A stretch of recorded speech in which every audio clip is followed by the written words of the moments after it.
이번 주 본문은 13절을 확대 선언하는 본문이에요. 제목은 선택하는 사람들 그렇게 잡았습니다. 선택하지 않으면 새로움은 없습니다. 선택하지 않으면 새로움은 없습니다. 선택하기 때문에 새로워지는 것이죠. 분명히 참과 거짓이 있습니다.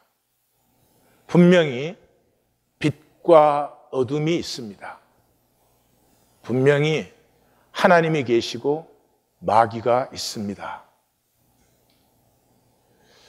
모세 오경의 총결론이 Choose life, 생명을 택하라입니다. 그러면 사람들은 종종 강조가 life에 있는 줄 알아요. Choose life 그러면. 아니요, choose예요, 선택이에요. 우리가 선택하면 생명을 선택하지 죽음을, 사망을 선택하는 사람은 없어요. 그건 당연히 따라오는 것이고 중요한 것은 선택하라예요. 모세 오경을 한 단어로 요약하면 선택하라예요. 이 세상에 살면서 선택하지 않으면 떠내려가 버립니다. 내 중심의 진실로 선택하면서 나됨이 피어나고 자라는 것이에요. 세상이 뭐라고 해도 내 중심의 진실로 내가 선택하는 것이 나, 천하 우주 영원의 유일한 나를 피워내는 것이에요. 이 13절은 우리가 이미 보았지만 종말의 심판은 반드시 임한다. 그리고 그 남은 자는 희소하다. 종말의 심판은 반드시 임한다. 이 말은 종말에 가면 심판을 다 반드시 받는다 그런 뜻이 아니에요. 지금 심판받고 있어요. 지금 하나님께 예배하는 사람이 있고요. 사람의 종교의식에 참여하는 사람이 있어요. 지금 하나님 하지만 단절로 자기 자신이 주인이 되어서 이 자리에 앉아있는 사람이 있고 하나님 임재 앞에 나와버린 어찌할꼬 나는 부정한 백성 가운데 살면서 하나님을 배웠도다 하는 사람이 있어요. 말 한마디 생각 하나가 심판이에요. 종말은 그 모든 심판의 결과가 나타나는 거예요. 그때 남은 자는 참으로 희소하다. 우리 생각에도 그러시죠? 그렇습니다. 14절에 무리가 바다로부터 여호와의 이름을 높이 찬양한다. 이 바다는 혼돈과 공허와 흑암의 큰 물을 얘기하죠. 사탄의 영역, 하나님의 창조 질서의 조화가 나타나지 않은 그 영역까지도 이제는 하나님에게 정복이 되어서 그 영역에도 하나님의 위엄이 나타났어요. 그래서 그 위엄을 찬양하는 무리들이 나오는 것이에요. 우리는 왜 하나님 하면서 거짓될까요? 하나님의 위엄이 나타나지 않으니까. 이것이 성경의 특징이에요. 하나님은 숨어 계신 하나님이에요. 하나님이 1초만 딱 나타나면 돼요. 딱 그냥 나 이게 있다 한마디만 하면 그 사람 거듭나요. 반드시 거듭나요. 그런데 그러면 그건 거듭남이 아니에요. 하나님이 우리와 하나 되기를 원하는데 그것은 자원함으로 나의 중심의 사랑으로 하나 되는 것이죠. 그렇기 때문에 하나님의 위엄은 심판 때까지 나타나지 않습니다. 그 보이지 않는 위엄을 고백하고 믿는 자들이 남은 자들이에요. 동방과 바다 모든 섬에서부터. 여기에 바다는 실제 바다죠. 오션. 예. 그래서 그 당시에는 바다 건너는 다 섬인 줄 알았어요. 동방이니까 이 동방은 여호와의 종교가 없는데 여호와를 모르는 데죠. 그 당시 바다는 지중해니까 서쪽이죠. 동쪽과 서쪽의 모든 곳에서 이스라엘의 하나님 여호와를 영화롭게 하는 자들이 일어납니다.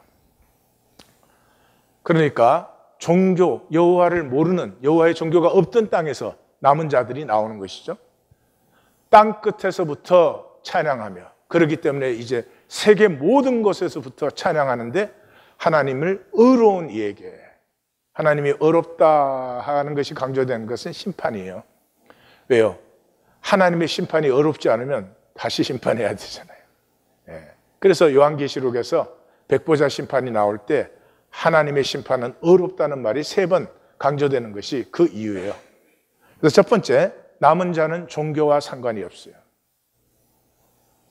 종교 안에 들어와 있다고 구원받았다고 우리 스스로 속이지 맙시다.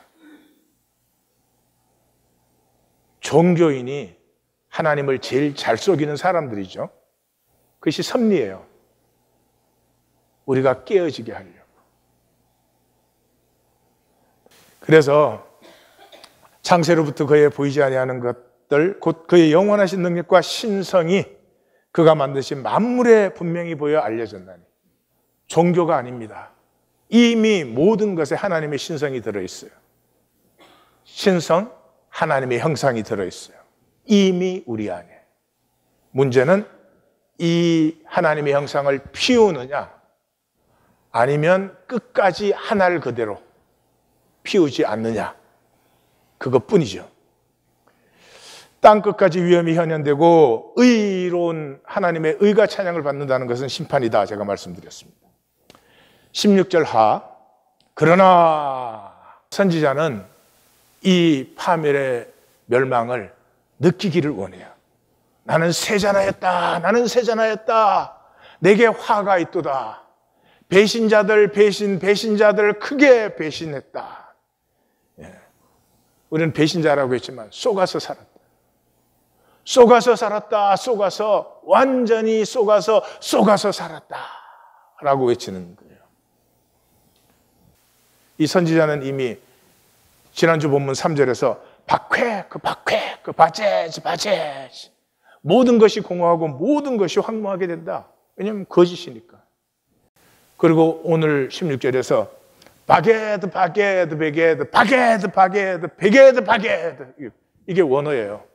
그냥 그 파멸에 무너지는 소리가, 이걸 이해하라는 게 아니고요, 그 절망의 순간이 느껴져야만 됩니다. 그리고 17절 18절에 가서는 17절에서 파헤드는 공포, 파헤트는 지옥, 파헤는 올무. 18절에서 다시 또 파헤드.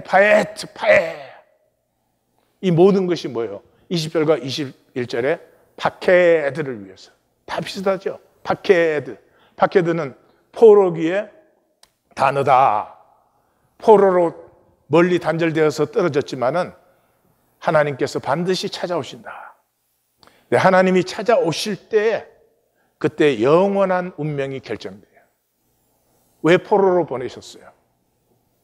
돌이킴의 시간이죠. 선지자가 그렇게 외쳐도 끝까지 종교 생활했던 그 사람들이 돌이키는, 자기 성전을 무너뜨려서라도 종교 생활을 끝나게 하는데, 말라기 이후에 어떻게 됐어요? 더 강력한 종교를 만들었어요. 인간은 내 마음대로 하는 이걸 버릴 수가 없어요. 내 마음대로 믿어야 돼. 신앙 그냥 하나님하고 같이 사는 거지. 근데 종교 딱 만들어서 시간과 장소를 딱 구분해서 그때 하나님 위해서 싹 하고, 그 다음엔 내 마음대로 하는데, 그때 싹 하는 것도 내 마음대로 하는 거거든요. 17절에 테러, 스월, 트랩, upon 땅의 주민들. 그게 원어예요. 우리는 이렇게 서술어로 번역을 해놔가지고 정말 그 느껴지지 않는데, 선지자는 파헤 upon you 그렇게 외치는 것이죠. 그리고 18절 가서 또 그렇게 3번 외치는 거예요. 그래서 그 공포 때문에 도망하는 자는 지옥에 떨어지고, 지옥에서 올라오려고 하는 자는 올무에 잡히고, 이미 하늘 문이 열리고 땅의 기초가 흔들렸다, 진동하고 있다. 땅의 기초가 흔들리니까 땅에 삶이 다 부서져 내리는 것이죠. 이미 지난주 본문에서 바죄 하는 것을 우리는 보았습니다. 19절에 그래서 땅이 깨지고 갈라지고 흔들리고 뭘 설명하는 것 같지 않지요? 하나님의 가슴 좀 느껴라. 느껴다오 이 백성아. 선지자가 벌거벗은 몸으로 말씀을 선포하는데도 그것 때문에 믿을 수 없는 구원이 나타나는데도 이 현상에 중독된 사람들은 그 길을 떠날 수가 없습니다. 땅이 취한 자같이 비틀비틀하고 원두막같이 흔들리고 그 위에, 대부분의 번역들이 그 위에 그래서 이게 땅을 받는 걸로 했는데 아니에요. 16절에 땅의 주민을 받는 것이죠. 예, 15절에 나는 세자나였고 그 나를 받는 것이죠. 그래서 남은 자는 복수로 나와요. 그런데 이 멸망하는 땅의 사람들은 전부가 단수로 나옵니다. 단수로 나온다는 말은 사탄의 욕심과 지혜를 받아가지고, 받은 것도 아니죠. 그걸로 세례를 받아가지고 자신이 상실된 사람들이에요. 그냥 뭐 하여튼 돈 많이 벌어야 돼. 그냥 남보다 잘나야 돼. 남보다 못나서는 안 돼. 절대로 경쟁에서 져서는 안 돼. 그러는데 왜 그렇게 살아? 그게 너의 목적이야? 그럼 그건 모르겠어요. 이걸 심리학에서는 이고 메스라고 합니다. 이고의 덩어리가 된 거죠. 나가 없어요. 이 세상의 이고 덩어리에 이게 이 반죽에 하나 이렇게 붙어 있는 것이지 자기됨이 없는 사람이요. 자신을 상실한. 심리학에서는 이제 이 이고 메스가 제일 강한 데가 가족이죠. 그 가정에 딱 태어나면 뭐 가정이 잘못이다 그런 게 아니에요. 그렇게 삶이 자라나는 거예요. 가정에 딱 태어나면 어떻게 해요? 그 아이는 그 가정의 가치관, 그 가정의 삶, 그 가정의 뭐 목적, 그 가정이 좋다고 하는 거, 안 좋다고 하는 거, 그런 걸로 세례를 받아요. 세례를 받으면 이 아이는 그 가족의 도구예요. 뭔가 자랑거리가 되어야 되고 가족의 자존심이 되어줘야 돼. 네. 아, 나는 뭐 좋은 학교를 갔다. 나 이렇게 돈을 잘 버는 사람이다. 뭐 그렇게 돼야 돼. 그래서 나됨이 없기 때문에 역할을 해요, 역할을. 영웅의 역할을 하는 사람이 있어요. 저는 늦게 나온 막내여서 영웅의 역할을 감당했어요. 보니까 형이랑 누나들이 시원찮아. 내가 이 가문을 세워야 된다. 예, 그런가 하면은 많은 유형이 아들들 가운데는 대리 배우자. 이렇게 아빠들이 엄마를 사랑할 줄을 몰라요. 그냥 살림하는 건 줄 알아요. 그러니까 엄마는 무언가 사랑의 대상이 필요하니까 아들을 사랑의 대상으로 받아가지고 아빠하고 할 얘기를 아들하고 하고, 아들한테 신세 타령, 뭐 하여튼 뭐 딸이 될 수도 있어요. 딸이 될 수도 있어요. 딸이 이 배우자 역할을 해줄 수도 있어요. 그런가 하면 희생양, 스케이트고트이 있어요. 예, 제가 자라난 가정에서는 우리 작은 형이 스케이트고트였어요. 하여튼 무슨 일이 일어나도 잘못되면 걸로 손가락질이 가. 또 희한하게 걔가 연결돼 있어. 여기도 2명 있구만. 그 다음에 문제아 역할을 하는 애가 있어요. Lost Child. 얘는 자기 역할을 찾지를 못해요. 가정에서도 못 찾아, 그런 애는 학교에서도 못 찾아, 사회에서도 못 찾아. 그래서 문제아가 돼요. 그게 섭리예요. 그 역할을 해보니까 내가 그게 아니네 하는 걸 만나도록 깨어지면서부터 내가 열리기 시작해요. 그러나 우리 모두는 이고 메스가 되는 거죠. 세상의 욕망 덩어리에 그냥 철거덕 달라붙어가지고 평생을 그걸 살아요. 그러나 끝까지 자기가 누군지 생각해 보지도 않고 자기를 찾지도 않는다는 것은 이건 정말 불쌍한 일이에요. 그래서 예수님은 그랬잖아요. 너희는 너희 아비 마귀에게서 났으니 너희 아비의 욕심대로 너희도 행하고자 하는지라. 마귀 그러니까 굉장히 기분 나쁘시죠? 아니에요. 예수님에 의하면 이 세상은 마귀가 다스리잖아요. 그러니까 너희는 세상에 태어나서 세상 욕심 따라 산다 그 말이에요. 그는 처음부터 살인자예요. 그래서 세상 욕심을 따라 살기 때문에 생명을 몰라요. 생명은 나됨이 피어날 때 피어나고 아는 것인데 생존밖에 몰라요. 생존. 진리가 그 속에 없으므로 진리에 서지 못하고 거짓을 말할 때마다 제 것으로 말하나니. 이 세상의 모든 건 거짓이에요. 그러니까 진실은 없어요. 불신의 사람이 돼요. 아무것도 안 믿어. 왜냐하면 자기 자신을 안 믿어. 자기도 거짓이니까. 하나님 앞에 나오면서도 하나님 안 믿어요. 가장 불행한 영혼이에요. 불신의 사람이 된다는 것은. 이는 그가 거짓말 중에 거짓의 아비가 되었습니다. 이 마귀가, 이 거짓의 마귀가 세상의 임금이에요. 그래서 이 모든 것의 결론이 그날에 여호와께서 높은 군대와 땅의 왕들을 박해듯 숨어 계신 하나님의 위엄이 나타나는 시간이 오며 그 위엄이 나타날 때 나는 영원히 누구인가? 나는 나됨이 피어나고 있는 존재인가? 아니면 사탄에게 달라붙어 버린 욕망 덩어리, 나는 아무것도 없는 그 시간까지 앞에 먼저 가신 분들은 전부 옥에 모이고 갇힌 것 같이, 그러나 그날 후에 박해드 우리 모두가 하나님의 임하심을 만난다. 그러니까 모든 삶은 다 종말적이에요. 예수님이 2만 년 후에 온다고 해도 그건 우리의 시간이고, 모든 문명, 모든 사람은 자기의 생애가 딱 끝나서 잠들었어요. 눈 딱 뜰 때가 주님이 오시는 때예요. 재림 때예요.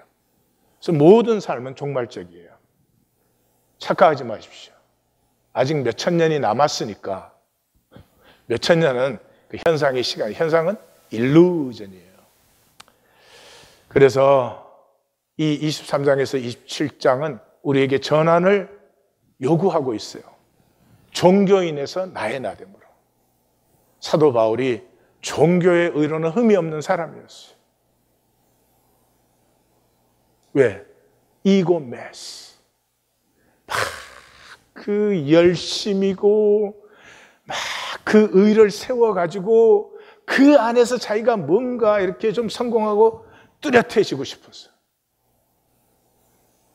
그게 자기 욕망이 아니었어요. 주어진 욕망이었어요. 자기는 이고메스의 그 덩어리의 한 파트였어요.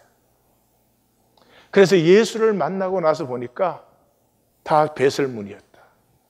이익으로 보이던 것이 다 내게 손해였다. 이제 예수 안에서 나는 나의 나됨을, By the grace of God, I am who I am. 나됨을 찾았다. 그 나됨은 뭐예요? 내 안에 있는 하나님의 형상이 피어나는 것이죠. 그래서 구원은 나됨이에요. 하나님이 창조한 내가 되는 것이죠. 내 안에 있는 하나님의 형상이 현현되어요.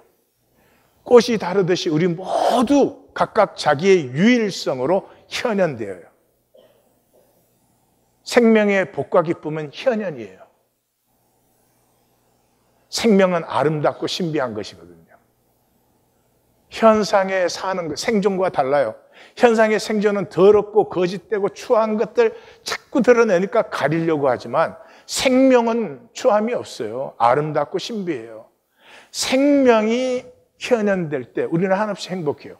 생명이 현현되면 자기가 가지나요? 아니죠. 모두가 그 열매를 나누어 받죠. 그 사람은 만유의 열매를 또 자기가 받죠. 예. 이게 지고의 복이에요. 그렇게 생명이 현현되려면 간단하죠. 내 안에 있는 하나님의 형상이 열리고 피어나기만 하면 돼요. 내가 만드는 게 아니에요. 하나님의 형상이 피어나기만 하면 돼요. 나는 누리기만 하면 돼요. 그러니까 하나님의 나가 되는 것이 구원이고, 나면 구원받는 거예요. 이걸 심리학에서는 인디비주에이션, 개체화라고 해요. 개체화되는 것이죠. 우리는 다 유일해요. 우리 중에 같은 사람이 없어. 쌍둥이로 태어나도 같을 수는 없어요. 유일성이에요. 유일하면 비교할 수가 없잖아요. 영원한 빅뱅이 일어나는 거예요. 빅뱅이 뭐예요? 바늘것보다 작은 데서 이 우주가 피어났고 지금도 확장되고 있잖아요. 그러면 이 바늘것이 물질일 수 없죠. 물질이 어떻게 무한 확장돼요? 이 바늘것은 생명이었죠. 생명은 무한현현시켜도 무한현현이 또 남아있다고. 그래서 본토 친척 아비의 집을 떠나는 거예요. 이고 메스의 본거지를 그 섭리, 거기서 자라나는 거예요. 거기에서 이고 메스가 돼야 돼요. 거기에 열심으로 사는 거예요. 근데 그렇게 열심으로 살아볼수록 허무해지는, 더 거짓이 되어가는 나를 만나면 깨어지는 거죠. 본토 친척 아비의 집을 떠나면서부터 나의 길이 출발되죠. 그 길은 내가 결정하지 않아요. 하나님의 경륜이 인도하시는 길이에요. 그런데 이 분화되지 않고 이 이고 메스 덩어리로 있는 사람은 그냥 세상에 좋다는 건 내가 다 가져야 돼. 안 좋다는 건 나하고 하나도 연결시키면 안 돼. 이런 거짓 하나님 가치를 그냥 몸부림을 치는 거예요. 근데 사실은 나는 없잖아요. 나됨을 알지도 못하잖아요. 그러니까 중심이 텅 비어 있으니까 이게 텅 빈 무저경이에요. 욕심덩어리, 욕심덩어리. 이게 텅 비었기 때문에 시큐리티밖에 몰라요. 내 것 없어질까? 내 것 흔들릴까? 내 것 못 지킬까? 내가 아플까? 내 세계가 깨어질까? 생명이 열리는 모든 것이 다 두려워요. 그래서 영원히 하늘 그대로예요. 이게 가장 처참한 비극이에요. 생명이 있는데 현현시킬 수가 없어. 현현될 것이 아무것도 없어. 그러므로 열쇠는 이미 내 안에 있는 신성을 여느냐, 계속 껍질로 가리고 닫느냐 하는 것밖에 없어요. 구원은 종교가 줄 수 없어요. 하나님도 주실 수가 없어요. 목회자가 주는 것도 아니에요. 자기가 받는 것이에요. 하나님과 관계에 들어가는 것을 구원이라고 해요. 하나님과 관계에 들어가면 종교행위 하는 게 아니에요. 하나님과 함께 하면서 나를 알아가기 시작해요. 왜 나를 이렇게 창조하셔서 이 시대에 이 모습으로 있게 하셨는지. 근데 하나님과 관계하는 길은 사랑밖에 없어요. 돈으로 하나님과 관계할 수 있어요? 예. 내가 하나님을 위해서 몸을 불살라 드리겠습니다. 하나님 필요할까요? 아니죠. 마음을 다하고 힘을 다하고 뜻을 다하여 주 너의 하나님 여호와를 사랑하라. 사랑밖에 없어요. 왜요? 사랑만이 자유하게 해줘요. 내가 나된다는 것은 자유해졌다는 말이에요. 내가 하고 싶은데 할 수 없어서 그랬으면 자유한 게 아니에요. 자유는 내가 나되는 것이에요. 그것은 사랑에서만 가능한 것이에요. 종교는 마귀가 속여가지고 거짓으로 하나님과 관계해요. 왜요? 종교에는 나됨이 없어요. 나됨을 몰라요. 그러니까 나됨으로 관계하지 않으니까 거짓으로 관계하죠. 그래서 종교 안에 들어온 사람이 보니까 다 거짓이거든. 그러니까 이제 마음 놓고 거짓이 돼. 이런 비극이 일어나는 거죠. 종교에 들어오면 마귀의 지혜를 받게끔 돼 있어요. 근데 마귀의 지혜에 우리가 편할까요? 편하지 않아요. 그게 섭리예요. 갈등이 일어나요. 부글부글 끓어요. 끝까지 억누르느냐, 깨지느냐에 생수의 강이 솟아나느냐, 영원히 하늘 그대로느냐 결정되는 것이죠.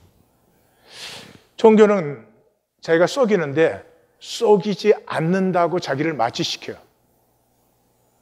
왜냐 그러면 중심의 거짓이거든요.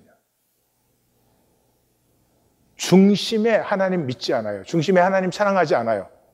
그런데 겉으로 하나님 사랑하는 척 하거든요. 그러니까 내가 하나님을 사랑하지 못하는 것은 뭐 상황이 있고 문제가 있는 것이지 내가 뭐 그러고 싶은 것이 아니다 이렇게 생각을 해요. 중심이 거짓이에요. 그런데 인간은 중심을 보지 않아요. 사무엘상에서 그러죠. 나 여호와는 중심을 보느니라. 그 말씀을 듣는 사람이 하나님은 중심을 보시는구나. 그걸 말씀 안 해주시면 몰라요? 그 말씀은 사람은 겉을 본다는 말이에요. 내가 나를 볼 때도 내 상황과 조건을 보아서 내가 사실은 뭐 어쩔 수 없는 거지 거짓은 아니야 이런단 말이죠. 그것이 어디에서 왔어요? 마귀의 지혜에서 왔죠. 마귀의 지혜가 뭐예요? 하나님같이 내 마음대로 해라는 거죠. 내 마음대로 하는데 어디서? 주어진 세계, 주어진 가치 안에서. 그러니까 마귀의 마음대로는 뭐예요? 마음대로 소비할 수 있다는 거예요. 다른 사람이 10,000불짜리 차 살 때 내가 50,000불짜리 차 사면 내가 크게 자유인 줄 아는 거예요. 내가 굉장히 잘난 줄 아는 거예요. 소비가 뭐 하는 거예요? 이미지 만들기죠. 이 세상 사람들 불쌍해요. 핸드백 비싼 거 들고 다니면 자기가 비싼 사람이 된 줄 알아요. 하나님의 지혜는 아주 간단합니다. 생존은 하나님의 영역이에요. 하나님이 나를 창조하셨잖아요. 내가 감기 안 들고 싶다. 감기 안 들어요? 나는 아직은 안 죽고 싶다. 안 죽어요? 아니요. 100% 하나님의 영역이에요. 생존에 대해서 우리는 0.1%도 건드릴 수가 없어요. 그런데도 마귀에게 속으면 내가 내 생존 만들겠다. 하나님의 영역이에요. 그러니까 하나님한테 클레임 하세요. 돈이 부족하세요? 하나님, 장구가 지금 아슬아슬한 거 안 보여요? 이거 하나님이 책임지실 분이 아니에요? 이거 이번에 좀 참겠는데 오늘 저녁 내로 뭐 많이 넣을 건 없고 한 100만 불만 넣으셔. 그리고 누리시면 돼요. 웃어요? 그 배짱이 있는 사람은 하나님이 그렇게 감당하시는 거예요. 자기가 책임을 지고 우들우들 떨어대니까 난리지. 그리고 막 머리 들고 거짓 쓰고. 우리의 일은 경륜을 신뢰하는 것이에요. 하나님이 나를 이 땅에 이 시간에 이런 모습으로 보냈을 때 분명히 하나님의 뜻과 길이 있다. 그 길을 찾고 그 길을 가면서 내가 피어난 건 나의 일이지만 생존은 나의 일이야. 절대로 속지 마세요. 그렇게 해서 내 길을 갈 때 나됨이 피어나야 하나됨이 이루어져요. 나됨이 피어난 남편은 아내에게 복이 되어요. 아내가 아내일 수 있고 아내를 즐겨주기 때문이에요. 근데 그 경륜을 모르고 서로 잘해준다고 부부가 하나 되지 않아요. 잘해준 것 때문에 또 싸운다니까. 나됨이 피어나면 하나됨이 이루어지면서 형통을 누려요. 그런데 나대면 신경도 안 쓰고 그저 자기가 그냥 무엇을 먹을까 마실까 입을까 자기가 다 만들어내려고 잘 됩니까? 그래서 종교인, 속은 종교인 16절에 속았다, 속아서 살았다, 완전히 속아서 살았다, 속았다, 속아서 살았다. 종교인들은 다 속아 있어요. 대표적인 게 11조 아니에요. 11조를 많은 분들이 빼앗깁니다. 11조를 드리지를 못해요. 왜요? 11조 하면서 감사연보는 거의 안 해요. 왜요? 11조는 이거 드리고 싶지 않은데 드릴 수밖에 없다 이렇게 생각해요. 왜 그런지 난 그건 또 모르겠어. 그래가지고 11조가 맥시멈 한 개야. 더 이상 빼앗기고 싶지 않아. 그러니 빼앗기는 11조가 복이 되겠어요? 또 11조를 함으로 안 해요. 11조가 아닌 것을 11조라고 정해갖고 그러니까 이 종교인처럼 어리석은 사람들이 어디에 있을까요? 아니 하나님 속일 수 있어요? 근데 종교인은 하나님을 속인다고 생각을 해요. 이게 다 종교가 버려놓은 신념들이에요. 11조는 종교에 바치는 게 아니에요. 근데 종교가 거짓말 했잖아요. 바쳐라 바쳐라 바치면 복 받는다 이렇게. 유치한 거짓말. 그 종교도 책임이 있지만 그 말을 믿은 성도도 더 책임이 있어. 얼마나 유치해요. 11조 받지만 하나님은 복 줘. 그런 유치한 하나님을 우리가 믿어야 되겠어요? 11조는 영적 가족을 세우는 것이에요. 물질이 안 나누어지는 가족이 있어요? 절대로 가족이 아니지. 이 현상 세계에서는 가족이 되는 길은 물질이 나누어지는 것밖에 없어요. 물질을 나누는 게 왜 중요해요? 세상 속에 살지만 생명 세계를 가꾸는 영적 가족을 세우는 거예요. 영적 가족이 세워지기 시작하면서부터 비로소 하나님은 실제가 되세요. 하나님 숨어 계신다 그랬죠. 두세 사람이 임재 안에 모인 곳에 하나님의 실제를 느끼기 시작해요. 그러면 복이 된 거예요. 저절로 가슴이 하나님을 따르기 시작하고 하나님을 경외하기 시작하고 보여요. 하나님이 내게 복을 주시지 않은 것이 아니라 내가 잘못 살았고 내가 이때까지 복을 막았구나가 그냥 보여요. 그리고 하나님과 관계 속에 들어가요. 하나님과 관계 속에 들어가면 하나님이 덕을 보겠어요? 우리가 덕을 보겠어요? 이 종교인들은 어쩌자고 딱 단절시켜 놓고 하나님 복을 받겠다고 그러니 우리보다 하나님이 더 안타까우실 거예요. 사도 바울은 이렇게 말해요. 종교인에 대해서. 그들이 하나님께 열심히 있으나 올바른 지식을 따른 것이 아니니라. 하나님의 의를 모르고 자기 의를 세우려고 힘써 하나님의 의에 복종하지 아니하였느니라. 이 이상 어떻게 표현할 수 있어요? 하나님의 종교에는 정말 하나님에 대해서 열심히 있는데 힘써 불순종이에요. 힘써 불순종이에요. 종교는 하나님과 자기가 단절된 관계에서 하나님을 섬기니 예배하니 뭐 기도하니 이러는 데니까. 톨스토이의 MT 주럼이라고 하는 작품이에요. 아마 제 생각에 톨스토이 작품 중에 제일 짧고 간단하고 쉬우면서도 제일 오해된 작품인 것 같아요. 근데 에밀리안이라는 가난한 노총각이 하루는 이제 개구리를 구해주고 나니까 뒤에서 아름다운 여인이 나타나서 가난하고 노총각이고 장가도 못 가는데 저하고 결혼해 주세요. 그래가지고 이제 그 아름다운 아내와 도시 변두리로 가서 사는데 임금님의 행차가 왔어요. 임금님의 행차가 와서 임금님이 에밀리안의 아내를 보고 반한 거예요. 그래서 왕비가 될 생각이 없어. 그러니까 아니요, 저는 충분히 만족하고 있습니다. 그러니까 돌아와서 이제 아내 빼앗을 궁리를 하는 거예요. 그래서 신하들에게 방도를 내리니까 신하들이 그랬어요. 궁중하인으로 불러들여가지고 무리를 시켜서 혹사를 시켜서 죽여버리고 그 다음에 이제 그 아내와 결혼하시면 됩니다. 그러니까 이제 불러들여가지고 2인분 일을 줘도 뚝딱 해내. 4인분 일을 줘도 뚝딱 해내.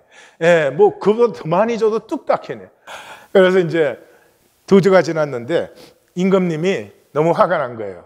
그래서 그랬더니 그 신하 중에 똑똑한 사람이 하나, 이제 그러지 말고 어명으로 절대 할 수 없는 일을 내리십시오.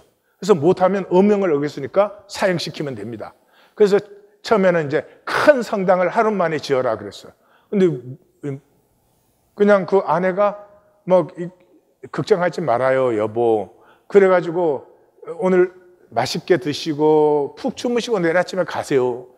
갔더니 뭐 그 성당이 하나 탁 지어져 있어요. 그러니까 왕이 이번에는 이 궁궐을 지나는 큰 강을 파라 그랬어요, 하루 만에. 그랬는데 여보 우리는 이제 끝났다 그러니까, 아니 걱정하실 거 없어요. 이게 맛있게 드시고 푹 주무시고 내일 아침에 가시면 돼요. 그 강이 또 탁 파져 있어요. 그러니까 이 임금님이 봐라, 이 모든 일을 다 하지 않느냐 그러니까 똑똑한 신하 하나가 이번에는 어명을 내리시되 알 수 없는 곳으로 가서 알 수 없는 것을 가지고 오라고 하십시오. 그러면 어디로 갔든지 그게 아니야 그러면 되고, 뭘 갖고 왔든지 그게 아니야 그러면 죽일 수가 있습니다. 그러니까 아유 그거 참 훌륭하다. 그래서 이제 아내에게 가서 여보 이번에야말로 우리가 피할 길이 없어. 그러니까 그 아내가 내가 추를 하나 줄 테니까 그걸 가지고 그 병사의 할머니에게로 가세요. 그리고 그 할머니를 만나면 할머니가 시키는 대로, 추를 보여주면 내 남편인 줄 알 테니까 할머니가 시키는 대로 하면 됩니다. 어떻게 되는지 직접 들어요. 예멜리야는 여행길에 올랐다. 얼마쯤 걸어가니 병정들이 훈련을 하고 있었다. 예멜리야는 그들이 훈련을 마치고 휴식하는 틈을 타서 물어보았다. 여보세요? 알 수 없는 곳을 가려고 하는데 어디로 가야 합니까? 병정들은 그 말을 듣자 어리둥절하면서 물어보았다. 아니 누구에게 그 일을 부탁받았소? 예밀리안이 대답했다. 임금님에게서. 사실은 우리들도 군병이 된 날부터 지금까지 알 수 없는 곳으로 행진하고 있습니다. 그러므로 우리들도 가르쳐줄 수 없습니다. 예멜리야는 잠시 병정들과 휴식을 취하고 다시 길을 떠났다. 얼마를 걸어서 간신히 울창한 숲에 당도했다. 숲속에는 작은 움막이 있었는데 그 움막에는 병사의 어머니, 즉 늙은 할머니께서 울면서 배를 짜고 있었다. 그 할머니는 배를 짜면서 손끝에 침을 적셔야 하는데 눈물로 적시고 있었다. 할머니는 예멜리안을 보자 큰 소리로 외쳤다. 당신은 어떻게 이곳에 왔소? 예멜리안은 할머니에게 추를 내보이고 자기 아내가 이곳으로 보낸 사유를 말했다. 그러자 할머니는 마음이 밝아져서 여러 가지를 묻기 시작했다. 예멜리안은 지금까지 일어난 일들을 전부 이야기했다. 즉, 그 처녀와 결혼한 동기, 도시로 이사한 일, 임금님의 궁전에 강제로 끌려가 자기로서는 도저히 감당할 수 없는 어려운 일을 명령받아 사찰을 세우고 궁전 둘레에 배가 다니는 강을 만들었던 일과 이번에는 또 임금님이 알 수 없는 곳에 가서 알 수 없는 물건을 가지고 오라는 것까지를 전부 털어놓았다. 할머니는 그 이야기를 끝까지 듣고 있더니 속으로 뭐라고 중얼거렸다. 마침내 때가 온 모양이군. 여보 젊은이, 마음을 놓으시게. 이쪽으로 오게. 먹을 것을 드릴 테니까. 예멜리안이 식사를 마치자 할머니는 그에게 이제부터 어떠한 일을 해야 하는가를 일러주었다. 알겠어. 여기 실뭉치가 있는데 이것을 앞으로 굴려야 해. 그리고 그것이 굴러가는 대로 따라가요. 아주 멀리까지 따라가면 바닷가에 이를 거야.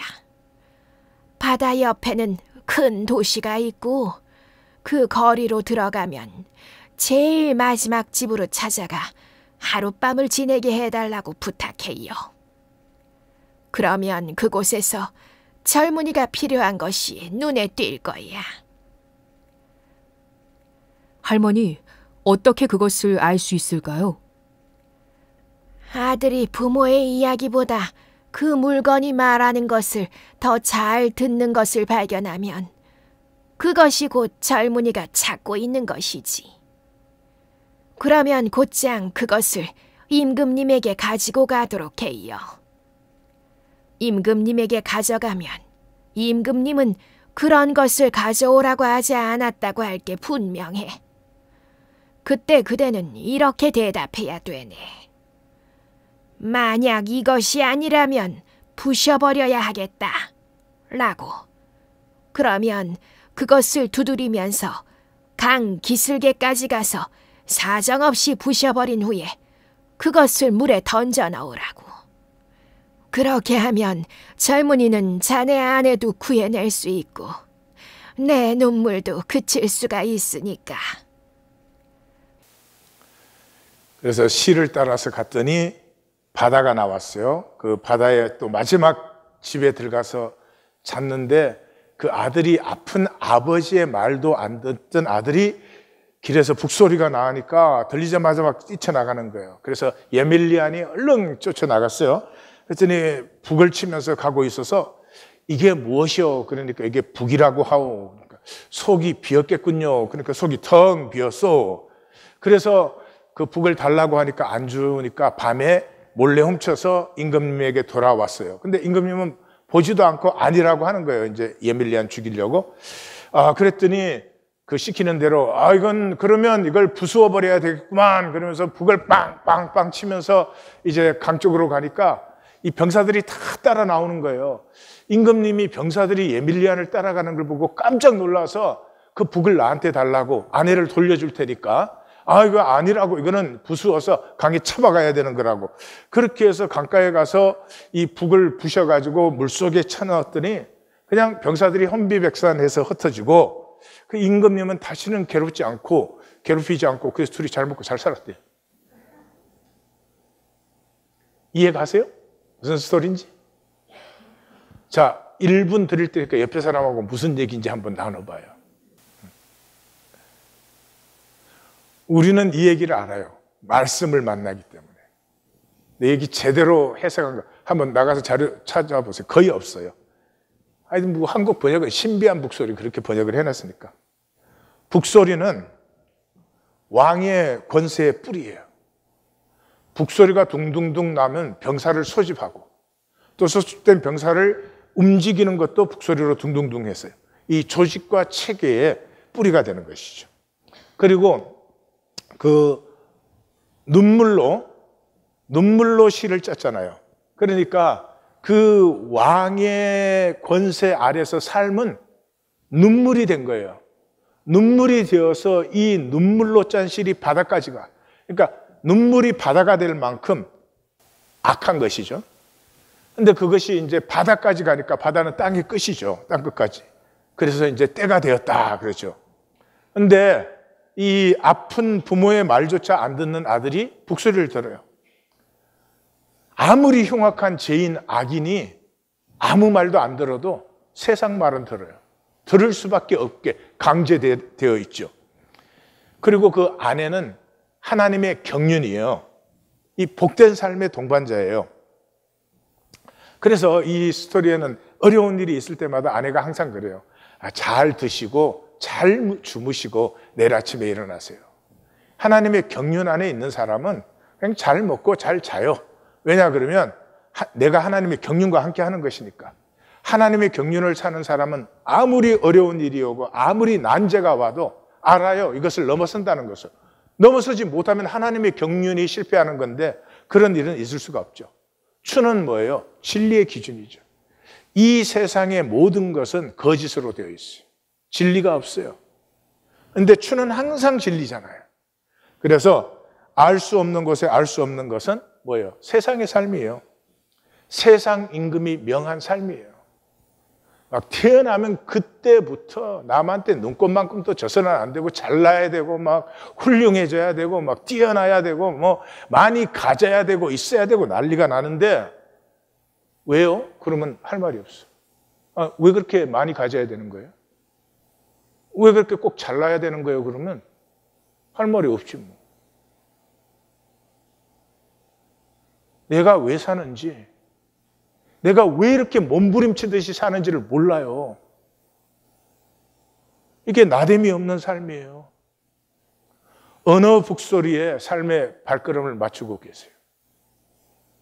교회 다니시면서 하나님을 부르면서 어느 북소리에 내 삶의 발걸음을 맞추고 계세요. 오늘은 결단하십시다. 우리 순모임에서 결단하십시다. 회색지대는 없어요, 성경에는.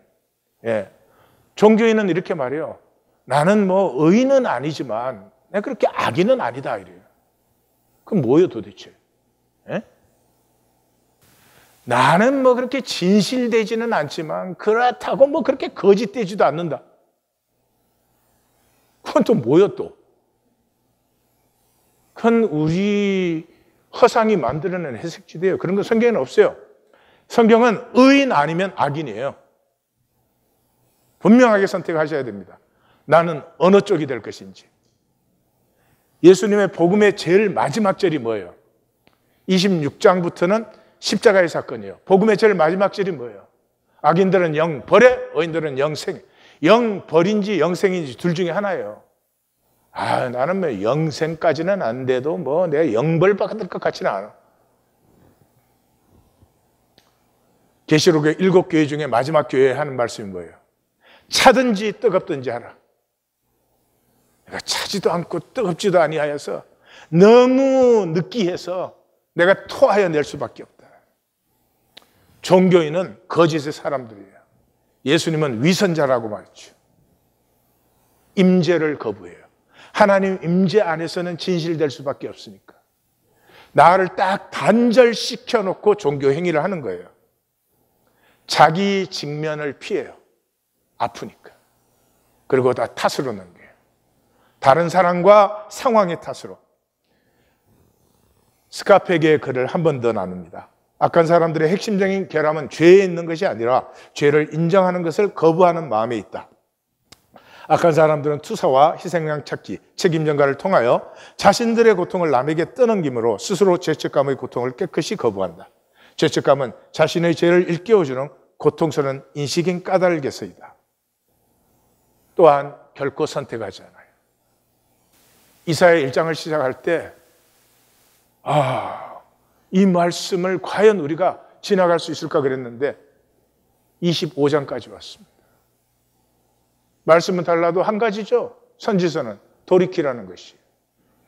우리는 아무리 들어도 끄떡없습니다. 절대로 돌이키지 않습니다. 머리로 슈르 이해해가지고 휙 던져놓으면 그만이죠. 말씀을 결코 만나지 않는 사람들. 제가 두렵습니다. 제가 두렵습니다. 다 압니다. 심판이 있는 걸 모르는 사람이 누가 있습니까? 안 믿어도 아는 것입니다.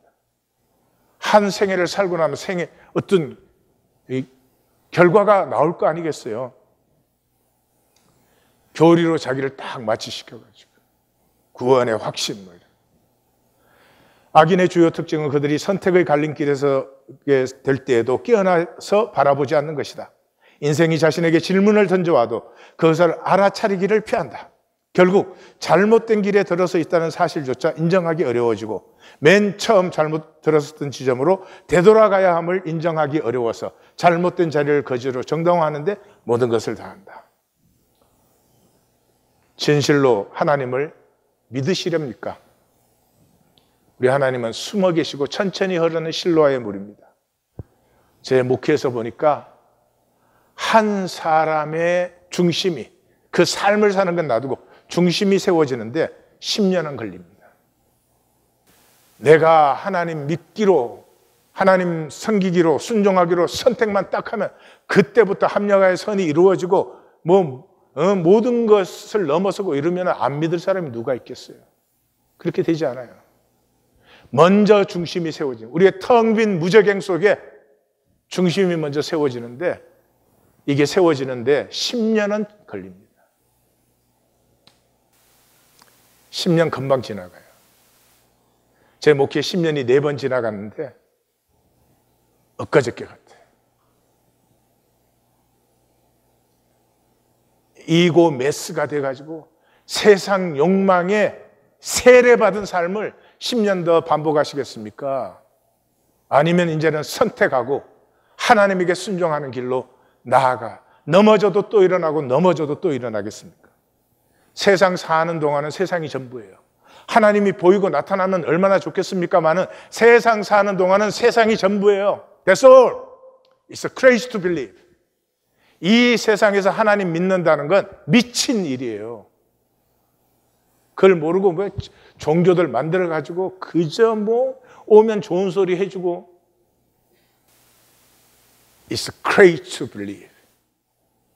이 세상에서 하나님 믿는 건 정말 미친 짓이라는 걸 아셔야 돼요. 히브리서 그러지 않아요? 이 사람들이 믿음을 따라 죽었는데 약속을 받지 못해요.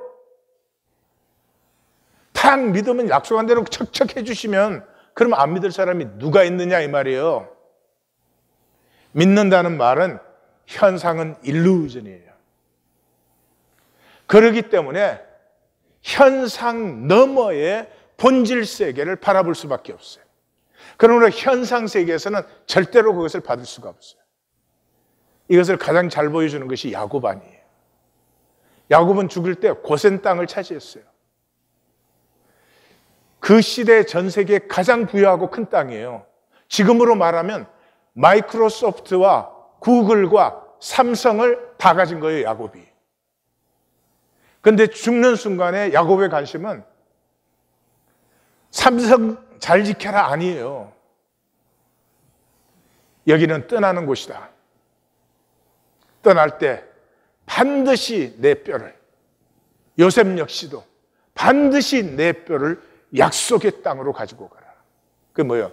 후손과 그 아들과 손자 세대에 약속을 바라보게 만드는 거죠. 왜요? 현상은 일루전이니까. 지나가는 것이에요.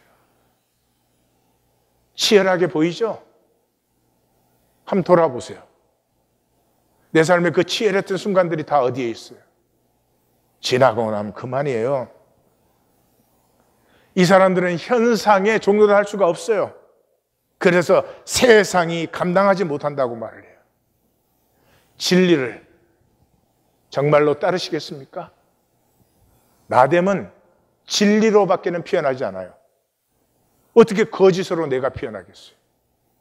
어떻게 거짓으로 하나님의 내가 피어날 수가 있느냐 말입니까? 지금 점검해 보십시오. 나는 내가 되고 싶은, 내가 살고 싶은, 내가 진정으로 원하는 삶을 살고 있는가? 아니면 쏘갔구나, 완전히 쏘갔구나 아니에요? 돌이킬만 합니다.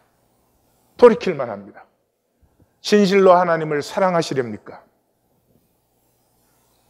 우리가 알거니와 하나님을 사랑하는 자, 곧 그의 뜻대로 부르심을 입은 자들에게는 모든 것이 합력하여 선을 이루십니다.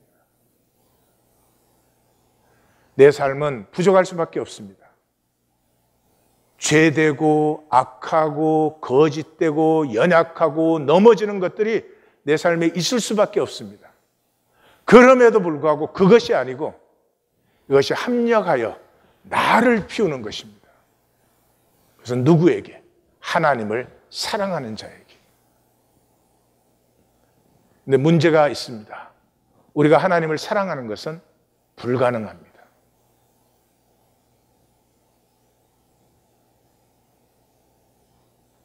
저는 예수 처음 믿고 왜 이렇게 하나님을 내가 사랑하지 못하고 겉으로는 사랑하는 척하지만 내 이기와 욕망에 이렇게 사로잡힐까?